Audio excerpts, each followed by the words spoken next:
Welcome to Living in El Paso, Texas. My name is Alejandro Sosa. My name is John Pena, and this is your complete guide to moving to El Paso 2026 edition. If you move to El Paso, you're basically joining a population of about 680,000 people, where our cost of living is 12% below the national average. We get to about 297 sunny days per year. Median home price here is about $265,000, and the crime rate is about 14% below the national average. Fort Bliss is here, huge army base, and its economic impact basically brings in about $28 billion a year, okay? So El Paso is a unique, thriving, smaller city, which takes us into this next question. Alejandro, what makes El Paso different than some of the other Texas cities? It's gonna be the location. El Paso is gonna be closer to Phoenix than Houston. It is located in the Chihuahuan Desert, and we are a border city. We are next to Ciudad Juarez, which El Paso and Ciudad Juarez has a combined population of 2.5 million people. Now, the population doesn't grow nearly as fast as places like Houston. Yeah, for sure. And the other thing that, we've helped kind of hundreds of families relocate to El Paso, Texas, and you're probably like, well, what brings them there versus, say, Dallas or Austin? Well, typically it's affordability, maybe outdoor lifestyle, kind of calm, laid back, friendly community. So those are a couple of the things. And then, of course, another thing that does bring people here, that first one that I mentioned, is cost of living. So how far does your money go? So we mentioned that basically El Paso's cost of living is 12% lower than the national average, with the biggest savings housing and healthcare, all right? Obviously, as real estate agents, we're gonna tell you about the housing affordability, but here's some other stats just to keep track of. Housing costs are 32% below the national average. So median sales price, $255 to $265 more or less in El Paso, whereas the US median price is over $400,000. So pretty considerable difference. Healthcare runs about 5% below the national average. Of course, groceries come in 2% lower. This is interesting. Utilities are about 10% lower than the national average. Now, one area where El Paso tracks a little bit higher is actually transportation. About 2% more, because we do have some public transportation here, but El Paso is you gotta have a car in El Paso. It's not walkable, it's really not bikeable. Of course, around your neighborhood, you're gonna be able to do those things, but other than that, you're gonna be in a car. So those expenses are a little bit higher. Another really awesome thing though about cost of living in Texas is that we don't have any state income tax. So that's gonna save you some money. And then you're gonna have to use that money though, if you buy a home, to offset some slightly higher property taxes. So I guess it's a little bit of a win-lose there. So that's cost of living in El Paso. Next up is going to be climate and weather. Here in El Paso, we get an average of 297 days of sunshine per year. It doesn't rain much. We only get about 8.8 inches of rain per year. It doesn't really snow. If it does snow, it's gonna melt pretty quickly. Now, it's pretty dry, especially if you're coming from a climate that is very humid. It's gonna take you a little bit of time. To me, it took me about 2 months to get used to how dry it is in here. Now, when it comes down to the temperatures, June is gonna be the warmest time of the month. Most of the temperatures are gonna be mid-90s, but there's gonna be a few days that it will exceed 100. It's not very common, but it's maybe 27 days average of the year that happens. Now, spring and fall are the most comfortable times of the year, in my opinion. Most of the times we're gonna be between 60s and 70s. Now, dust storms occasionally roll through. That typically starts February and March, but they're pretty brief. They don't really last that long. Now, since we are in the desert, December does get a little cold. We average about 44 degrees, especially at night when there's a little bit of windy. It can get a little bit colder than that. Now, like I said, the snow, it's very brief when it does happen, and it melts pretty quickly. Yeah, I think it's fair to say that there's basically no snow. Yeah, basically, don't count on snow if you're moving to El Paso, Texas. Okay, so next up, let's talk a little bit about the economy and employment. This is a big one for people. They always ask us about this. So El Paso's economy is kind of anchored by three main pillars, okay? Let's start with number one. That's Fort Bliss. Like I said, this is a very large army base right kind of in the heart of El Paso.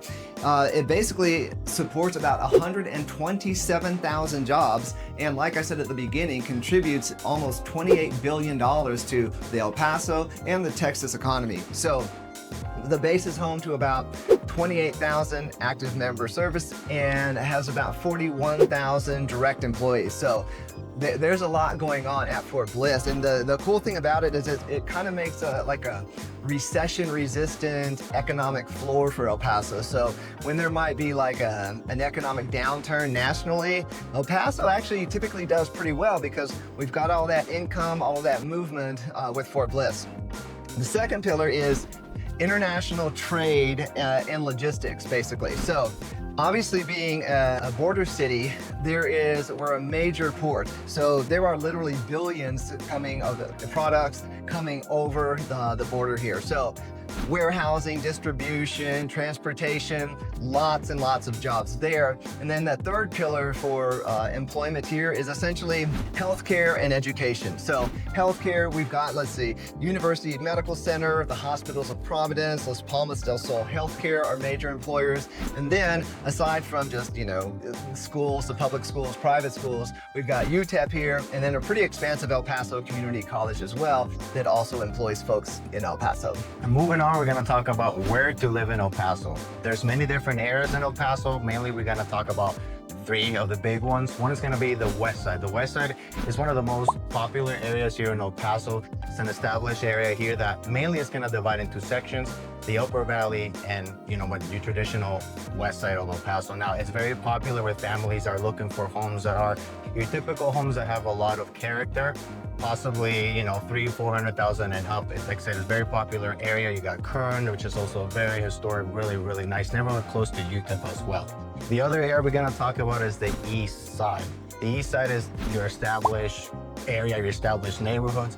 The more you go to the east side, the farther east you go, that's where you're gonna find a lot of the new construction, which is very popular for many people, especially for military PCS clients. It's a very popular area. Also Horizon City, that's where you're gonna find most of the newer homes. We call it the most bang for your buck. Is that gonna be that area? Very, very popular military, and also people are looking for, pretty new homes, new construction homes. Another popular area is going to be the Northeast. The Northeast is a beautiful area by the mountains, really established neighborhoods, established communities. You're going to find some new constructions on the Northeast side, more the north side of the Northeast, that is also very popular with military folks, what we call the Far East and the Northeast, since it's close to base. It's very popular areas. Now, there's other area called the Lower Valley, which is south of I-10, south of Horizon City, which is a popular area as well, especially if you're looking for maybe more land or a little bit more, far away from the city, which some people like that type of lifestyle. Yeah, absolutely. And then moving on to schools and education. So, of course, we have a pretty extensive public school environment here. Of course, you're going to want to kind of check the schools out. It's such an important topic. Honestly, my kids are already out of school, and Alejandro doesn't have kids yet, so we're not the experts on exactly the schools, but check out, look up test scores. My understanding is that we do actually pretty well, consistently better than the national average. We also have public charter schools. They're all like IDEAS, IDEAS. I see a ton of those. So, but like I said, do your homework. We have different school districts, the El Paso Independent School District, the Isleta School District, the Socorro School District. So do your research, but my understanding and belief is that the schools here are better than average, which is awesome. And then we already mentioned UTEP is the big university here. And then we have a super extensive El Paso Community College scene. So schools, education, pretty good, but do your own research and validate that for us. All right, moving on to if you're making the move to El Paso for the military. Basically, we get tons of people that PCS to El Paso every year. Typically, spring, early summer is the timeline when most folks are coming in. Alejandro and I, we have helped hundreds of PCS buyers make the move to El Paso. So making the move to El Paso is pretty smooth if you choose the right real estate agents. It's really important that you have somebody who can really explain to you what those different areas are, the neighborhoods. Like I said, we're experts on all the neighborhoods and areas in El Paso. So if you are making that move, definitely reach out to us and we can provide a little bit of further guidance in that department. And make sure you check out our YouTube channel, Living in El Paso, Texas. We got in-depth videos of the different areas and communities so you can, have a better idea of what to look for in those different neighborhoods. Yeah, that's a great point, because it's one thing for us to be like, oh, you might like the Far East, but then just go on our channel, watch the Far East video. We've got like 2022, 23, 24, 25, like they're all updated every year. So you can see exactly what they look like, price points, everything. Super good resource for you. So let's move on to just a couple of little quirky things you need to know about before you move. Number one, driver's license and vehicle registration. People ask me about this. So let me just read this. Texas requires new residents to obtain a Texas driver's license and register their vehicle within 30 days of establishing residency. Okay, so make sure you remember that. Voter registration, you can register to vote online through the Texas Secretary of State website, or you can go to your county election office here. Internet utilities, easy. Basically Spectrum, AT&T. AT&T is laying down fiber everywhere, so it's not everywhere, but it's coming. So make sure, by the way, if you're finding this video useful, go to our website, penaelpaso.com. It has even more resources for you, including guides that you can download and check out. So that's a super good resource for you as well. All right, so that kind of sums it up. But let's just do some rapid fire things here and get in all of our last little points for you. In a nutshell, would you say that El Paso is a good place to live? Yeah, I think El Paso is a great option if you're looking for a safe city with great weather and affordable living. Absolutely. Affordable living. We did some research. Basically, a single adult can live comfortably in El Paso if you're making about $55,000 to $65,000 a year. That means you're going to own your own home, and you're going to be good to go. You're not going to be, hopefully living paycheck to paycheck. So we already talked about how unbelievable the weather is, but another question that we get all the time is El Paso safe? Okay. Yes. Crime rates 14% lower than the national average. Here's some more numbers. El Paso is safer than 40% of U.S. cities, according to Neighborhood Scout crime data. So despite being a border city, I know that El Paso sometimes gets a bad rap in the media, but you come and visit, spend a couple of days here, and you're gonna see that this is a safe city. You're gonna feel safe. A lot of times people are like, what area should I move to? I want a safe area. I'm like, well, pick anywhere. Like I said, come here and you'll see that for yourself. So we kind of already talked about some of the employment situations. And to be totally honest, I think it is fair to mention that being bilingual is going to be helpful for you. Would you agree with that?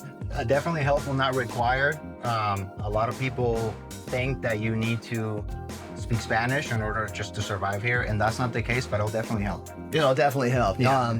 Obviously, Alejandro is bilingual. I am not, shamefully so, and I've been able to get by pretty well. But I think that's just because, as a real estate agent, like it's been okay, especially since we do deal so much with relocating buyers who are also not bilingual. But like I said, it's not a necessity, but it helps. So that is your complete guide to moving to El Paso in 2026. Thank you so much for watching the video. Again, check out penaelpaso.com. Unbelievable resources there for you. If you're considering making that move to El Paso, by all means reach out to us. We've helped hundreds of people do the exact same thing.